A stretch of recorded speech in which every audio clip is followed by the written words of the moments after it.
There you are.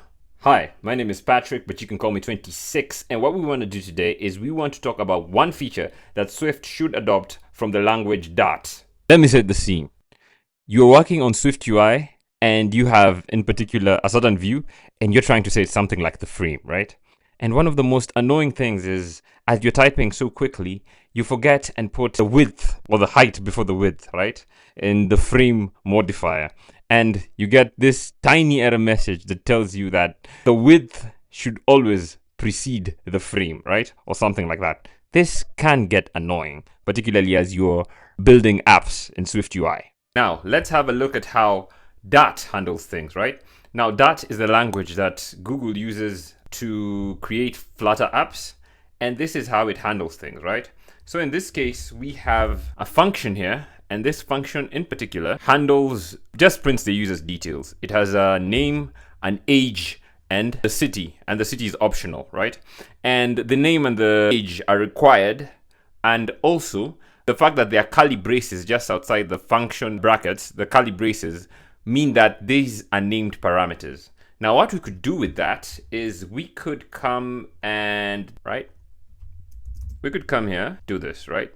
Now, what we have here is we can print the user details, the name Alice and the age as 30, right? And we can also, if we want, let's just do that first. So we can print this and we have Alice who's 30 and the city in this case is unknown, right? And we can also decide to put the city before the age and the name, right? So the order doesn't matter, right? So if you print either of this, either will work, right? You could do the name and then the age and then the city, or you could do the city or the age or the name, right? It doesn't matter the order that you put them, right?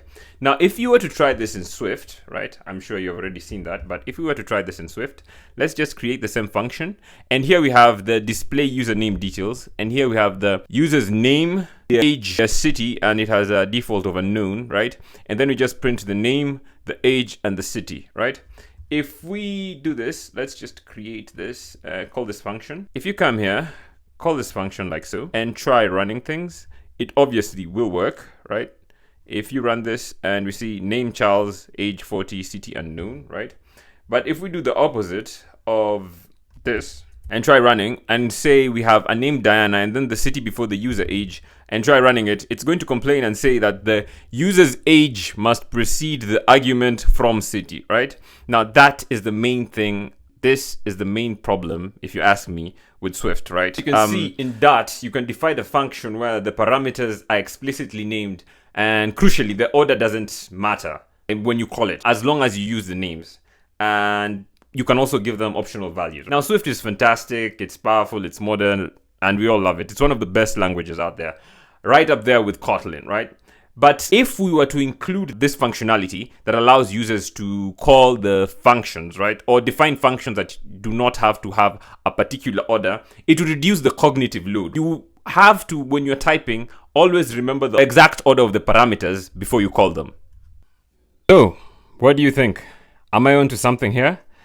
And should this idea of name parameters be included in the Swift evolution process? Is there anyone who can think of a counter argument? Because I couldn't. Would it slow down compilation? Let me know. I'd love to hear your thoughts. Thank you for watching. Subscribe to the channel, and I'll see you in the next one.